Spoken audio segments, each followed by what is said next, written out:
Hai, hari ni kita akan masuk bab 9 iaitu ekosistem. Kita nak masuk 9.1 dulu. Komuniti dan ekosistem. Kita kena tahu dalam suatu kawasan tu, organisma, benda hidup, dia bukan je berinteraksi dengan satu sama lain. Okey, dia juga berinteraksi dengan benda bukan hidup. Maksudnya dalam satu kawasan tu, benda hidup berinteraksi dengan benda hidup dan benda hidup juga berinteraksi dengan benda bukan hidup. Sebab dia nak wujudkan satu sistem yang seimbang yang dikenali sebagai ekosistem. Okey, so kita tengok gambar ni, spesies, populasi, komuniti, ekosistem. Kita nak faham benda ni, tengok istilah dulu. Okey, setiap organisma dia ada habitat dia sendiri. Habitat ni ialah tempat tinggal atau persekitaran tempat tinggal semula jadi suatu organisma. Jadi kalau contoh harimau, dia tempat tinggal dia, habitat dia kat mana? Dalam hutan, contoh. Katak, habitat dia dalam kolam. Burung, habitat dia dalam hutan. So, next, kita akan pergi satu persatu istilah daripada yang paling ringkas sampai paling kompleks lah. Yang pertama, spesies. Spesies ni adalah sekumpulan organisma yang serupa yang boleh saling membiak dan menghasilkan anak. Okey, kalau dua organisma tu boleh membiak, hasilkan anak, maksudnya dia satu spesies. Contoh macam ni, ikan badut ni, spesies ikan badut. Jadi kalau ikan badut dengan ikan badut saling membiak, dia akan hasilkan anak lah, ikan badut lah. So dia satu spesies. Tak boleh lah ikan badut membiak dengan harimau. Tak boleh lah, itu lain spesies. Okey. So bila spesies ni dia dalam kumpulan, maksudnya ikan badut ni ada banyak dalam satu kumpulan dalam kawasan yang sama, habitat yang sama. Ni ikan badut ni, nampak saya lukis ni, dia akan membentuk populasi.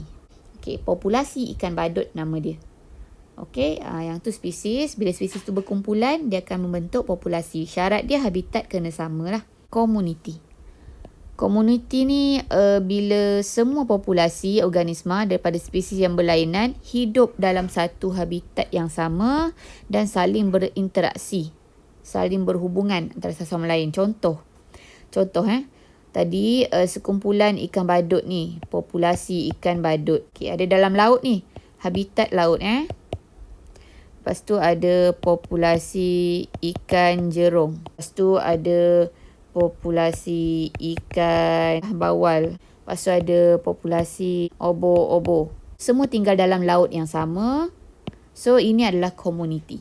Hidup bersama dan berinteraksi. Mungkin ikan jerung ni mungkin dia makan ikan badut ke. Dia interaksi dia lah. Interaksi mangsa-pemangsa macam tu. Next, ekosistem. Ekosistem ni ialah bila ada beberapa komuniti tinggal bersama dalam satu habitat, saling berinteraksi antara satu sama lain, termasuk komponen bukan hidup seperti air, udara, tanah. Maksud dia, tadi kita dah ada komuniti ikan A, komuniti ikan B, komuniti obo-obo, komuniti jerung lah, semua tu. Lepas tu, dia orang ni berinteraksi juga dengan benda bukan hidup dalam laut. Jadi, interaksi mereka ni membentuk satu ekosistem. Kalau yang komuniti tadi, dia cuma interaksi antara benda hidup dengan benda hidup sahaja. Okey. Jerung interaksi dengan ikan badut, itu je. Tapi ekosistem ni interaksi benda hidup dan benda bukan hidup. Kita pergi pada niche. Niche ni adalah peranan satu organisma dalam ekosistem yang merangkumi tingkah laku dia, interaksi dia dengan komponen hidup dengan dan komponen bukan hidup lah. Okey. Dia merangkumi dia punya habitat, dia punya cara makan, okey, dia punya peranan, macam mana cara dia membiak, macam mana cara dia mengawan dan sebagainya. Semua ni detail.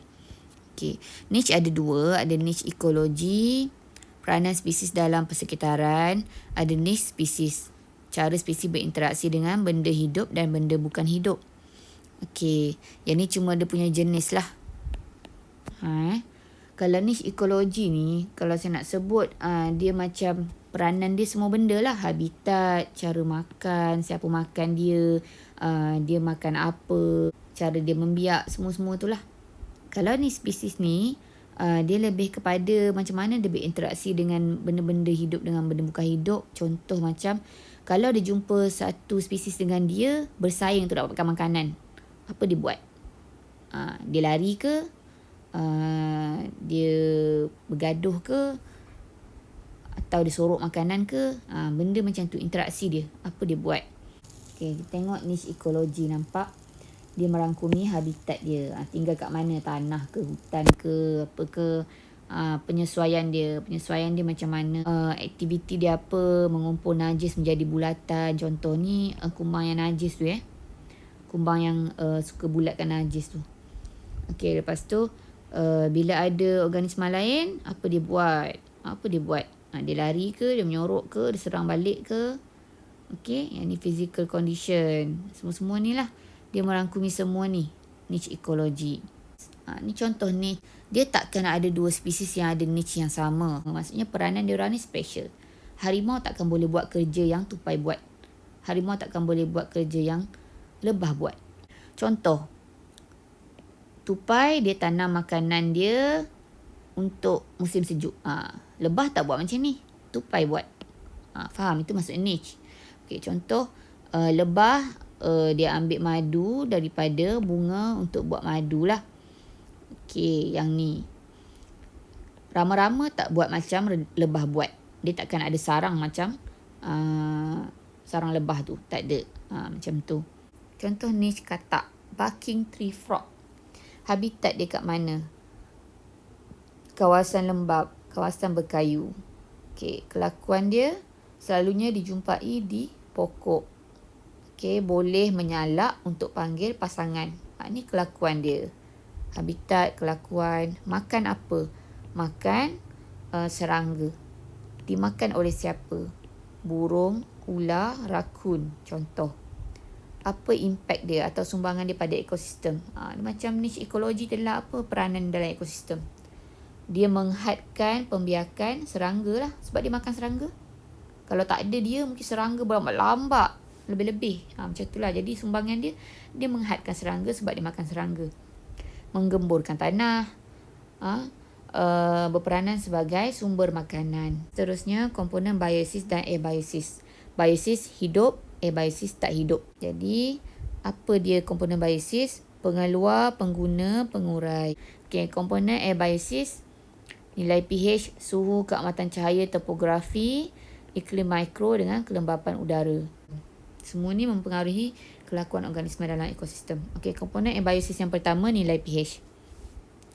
Nilai pH tanah sangat mempengaruhi taburan organisma dalam satu habitat.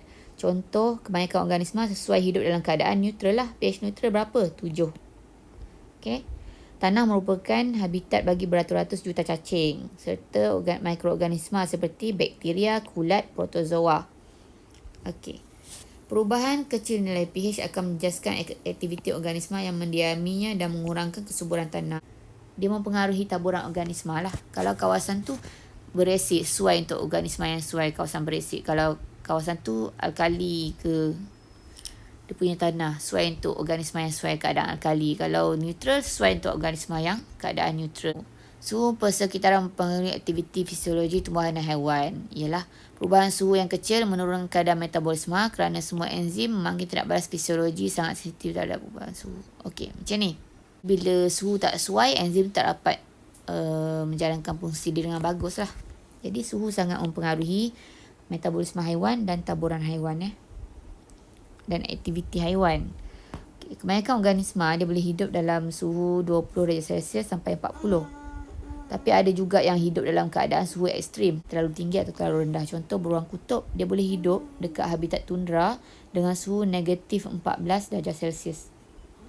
Rubah, dia boleh hidup suhu panas 45 darjah Celsius. Jadi, maksudnya ikut masing-masing punya penyesuaian. Jadi, kalau kawasan tu sangat panas, kita boleh jumpalah rubah banyak. Atau kawasan tu sangat sejuk, kita boleh jumpa beruang kutub banyak. Faham tak? Maksudnya, setiap faktor abiosis tu yang bukan hidup tu mempengaruhi taburan organisma. Organisma tu banyak ke tak boleh jumpa kat situ. Okey. Keamatan cahaya.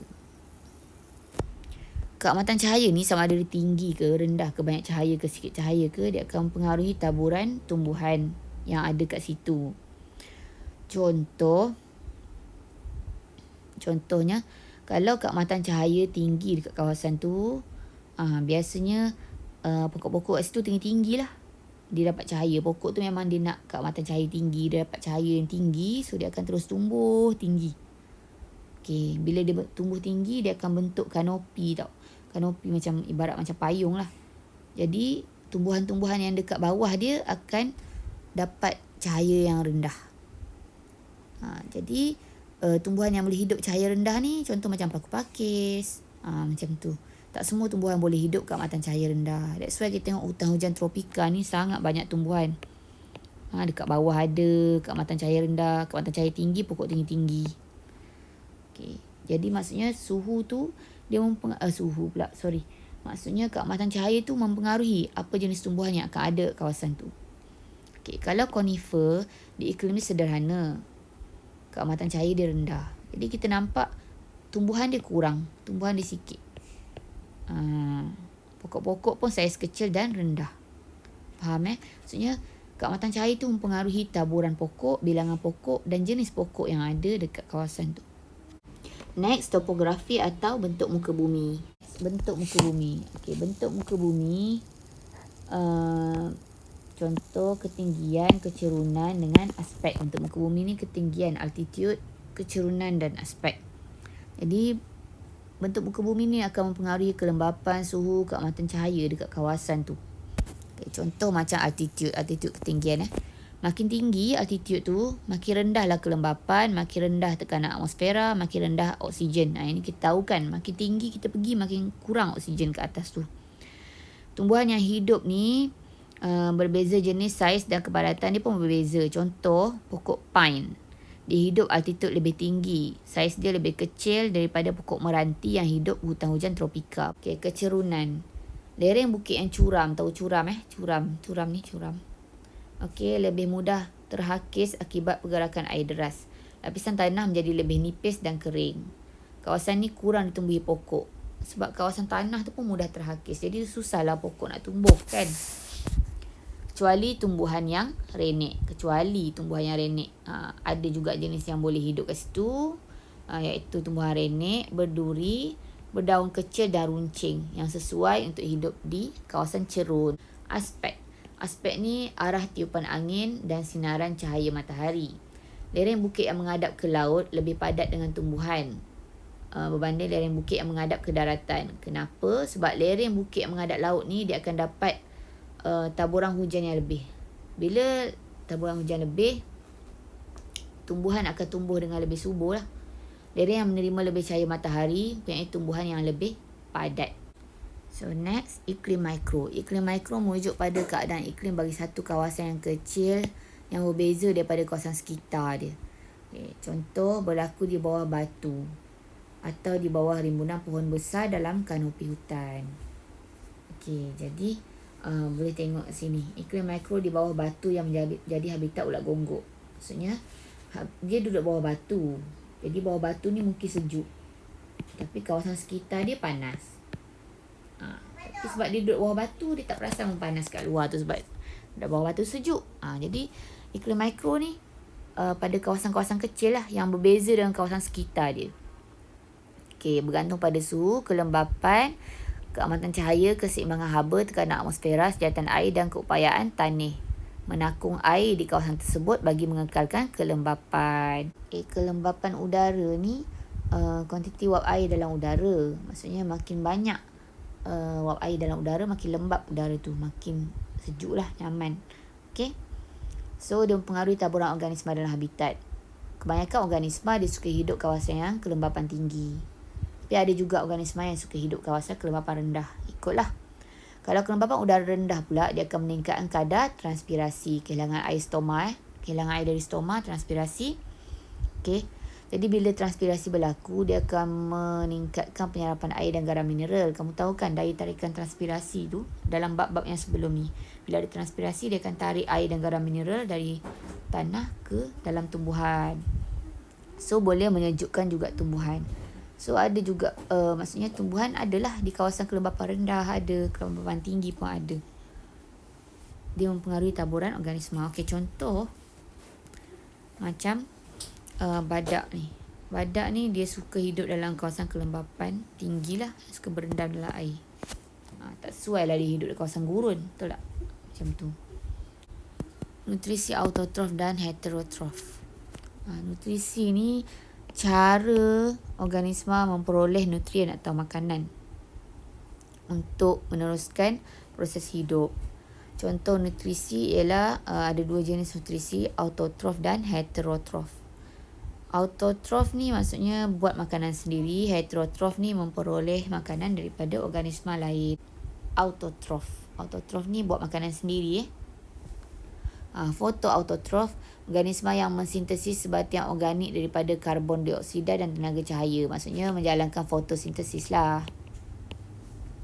Okey, organisma yang menjalankan fotosintesis iaitu tumbuhan hijau. Fotoautotrof dapat mensintesiskan makanan sendiri melalui proses fotosintesis. Contoh tumbuhan hijau. Apa tumbuhan hijau lah? Bahan organik yang disintesis dalam fotosintesis tu glukosa. Okey, kemoautotrof. Kemoautotrof ni dijalankan oleh bakteria. Bakteria yang hasilkan glukosa, seperti organik ni glukosa lah, tanpa guna cahaya. So, macam mana dia nak buat glukosa tu? Dia akan gunakan hidrogen sulfida atau amonia, okey, sebagai ganti kepada tenaga cahaya. Kalau fotosintesis dia guna tenaga cahaya, dan tenaga cahaya itulah yang digunakan sebagai sumber tenaga untuk dihasilkan glukosa. Tapi kalau kemoautotrof ni dia guna hidrogen sulfida dengan amonia sebagai sumber tenaga untuk dia buat glukosa. Faham tak? Ganti tenaga cahaya melalui kemosintesis. Contoh bakteria yang buat benda ni Nitrobacter sp. Okay, next. Heterotrof, iaitu yang memperoleh nutrien dari haiwan lain. Contoh saprotrof. Saprotrof ialah organisma saprofit yang memperoleh nutrien daripada bahan organik yang mati dan mereput. Contoh batang kayu yang mereput, bangkai ke dan sebagainya. Pencernaan dilakukan di luar badan organisma sebelum nutrien diserap ke dalam badan. Contoh ni, kulat. Kulat dia ada dekat batang pokok mati. So dia akan uraikan benda-benda mati ni. Okey, holozoid. Holozoid ni organisma yang makan bahan organik pepejal, kemudian cernakannya dan serap dalam badan. Manusia dan hampir semua jenis haiwan ialah holozoid. So kita ni holozoid lah. Okey. Contoh ni tupai makan biji kacang, kita makan nasi dan sebagainya lah. Kita makan ayam. Okay. Parasit. Parasit ialah organisma yang menyerap nutrien daripada perumah. Sebagai contohnya kutu. Kutu kepala tu. So, dia duduk kat kepala kita. Kita ni perumah dia. Jadi, kutu tu dihisap darah daripada kita. Kita rugilah. Hilang darah.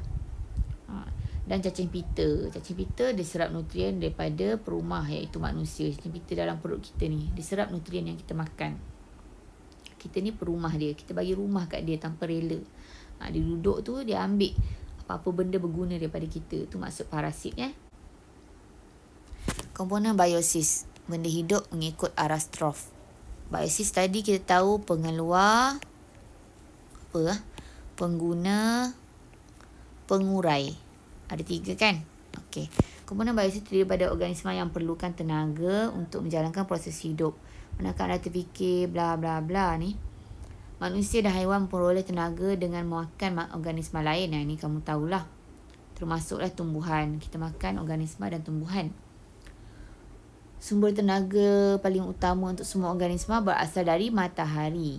Sebab matahari tu diserap oleh tumbuhan. Kita makan tumbuhan tu, kita sebenarnya tenaga asal dia dari matahari lah. Pengeluar. Pengeluar ni autotrof yang mensintesis bahan organik daripada bahan tak organik. Maksudnya tumbuhan hijau. So semua tumbuhan hijau adalah pengeluar. Okey. So tenaga asalnya tenaga cahaya matahari diserap oleh tumbuhan. Jadi tumbuhan ni pengeluar, permulaan rantai makanan. Okey. So pengguna yang pertama, pengguna primer. Dia makan tumbuhan. Yang makan tumbuhan ialah pengguna primer lah. Dia makan pengeluar, dapat tenaga. Okay, pengguna sekunder, carnivore yang makan pengguna primer atau omnivore yang makan pengguna primer dan pengeluar. Mana-mana pengguna yang makan pengguna primer adalah sekunda. Okey, pengguna tertia yang makan pengguna sekunda. Pengurai. Pengurai ni mikroorganisma yang mengurai bahan buangan serta organisma yang mati atau reput kepada bahan organik yang lebih ringkas seperti gas karbon dioksida dan amonia. Contoh, kulat dan bakteria. Pengaliran tenaga dalam rantai makanan. Hubungan antara organisma yang dimakan dan yang memakan ni ditunjukkan dalam rantai makanan. Nama dia rantai makanan, food chain. Rantai makanan ialah urutan pemindahan tenaga dari satu arastrof kepada arastrof yang berikutnya. Dalam rantai makanan dimulakan dengan pengeluar, diakhiri oleh pengguna sekunda atau tertia. Tenaga dipindahkan dari organisma yang dimakan kepada organisma yang makan dia. Maksudnya tenaga yang 100% ni akan disebarkan ke organisma yang makan dia. Macam ni. Ni arastrof pertama, pengeluar. Arastrof kedua, arastrof ketiga, arastrof keempat, pengguna tertia. Dikata dalam keadaan semula jadi, kebanyakan haiwan makan lebih dari satu jenis organisma. Betul lah. Contoh, selain ulat, burung makan benda lain juga. Belalang makan padi. Oleh itu, burung dapat membentuk beberapa rantai makanan dan menduduki arastrof yang berbeza. Seekor burung boleh jadi pengguna primer dan juga boleh jadi pengguna sekunda. Pengguna primer bila dia makan padi, pengguna sekunda bila dia makan belalang. So, keadaan ni menyebabkan beberapa rantai makanan tu boleh bergabung dan bentuk siratan makanan. Okay, bila satu rantai makanan ni panggil rantai makanan. Tapi kalau ada rantai makanan lain bergabung, kita panggil dia siratan makanan. Food web. Macam ni nampak ada banyak rantai makanan. So, ini adalah siratan makanan. Lepas tu kambing ni pengguna primer. Arnab ni pun pengguna primer. Tikus ni pun pengguna primer. Okey, musang ni pengguna sekunda. Okey. Lepas tu singa ni, nampak tak? Yang ni satu. Sini. Singa ni pengguna sekunda kat sini. Okey. Tapi bila lalu rantai makanan yang ni, singa dia jadi pengguna tertia. Jadi ikut keadaan. Sebab satu haiwan dia akan makan lebih dari satu benda. Okey, tu je kali ni. Nanti kita sambung lagi. Thank you.